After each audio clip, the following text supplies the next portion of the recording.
महाराष्ट्र शासनाकडून सुरू करण्यात आलेले धर्मवीर आनंद दिघेसाहेब महाराष्ट्र ऑटो रिक्षा आणि मीटर टॅक्सी चालक कल्याणकारी मंडळाच्या सदस्य नोंदणी शिबिराचा उपक्रम उपप्रादेशिक परिवहन कार्यालय सांगली यांच्याकडून राबवण्यात आला।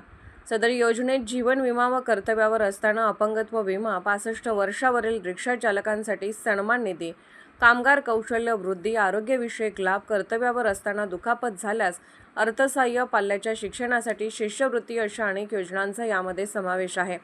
तसेच सभासद होण्याकरिता नोंदणी व ओळखपत्र यासाठी 500 व वार्षिक सभासद शुल्क 300 असे एकूण 800 रुपये भरून सभासद होता येते।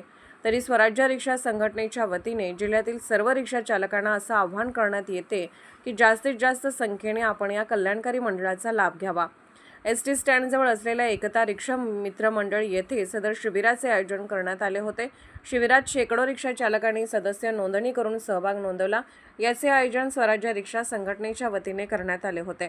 सदर शिबिरासाठी उपप्रादेशिक परिवहन कार्यालय सांगली मोटार वाहन निरीक्षक रोहन पांडकर, सुशांत पाटील, तर सहाय्यक मोटार वाहन निरीक्षक दत्तात्रय दुर्गावळे, नेहा बारपटे, धनश्री बनकडे, कोमल सलगर, योगिता कुंभार, तृप्ती चव्हाण, तसेच स्वराज्य रिक्षा संघटनेचे रामभाऊ पाटील, राजू मेहतर, अजित पाटील, सलीम कुरणे, रमेश सावंत, साजिद अत्तार, साहेब पीरजादे, दीपक दळवी, इम्तियाज मुजावर, सागर आडविनर इत्यादींसह शेकडो रिक्षाचालक उपस्थित होते।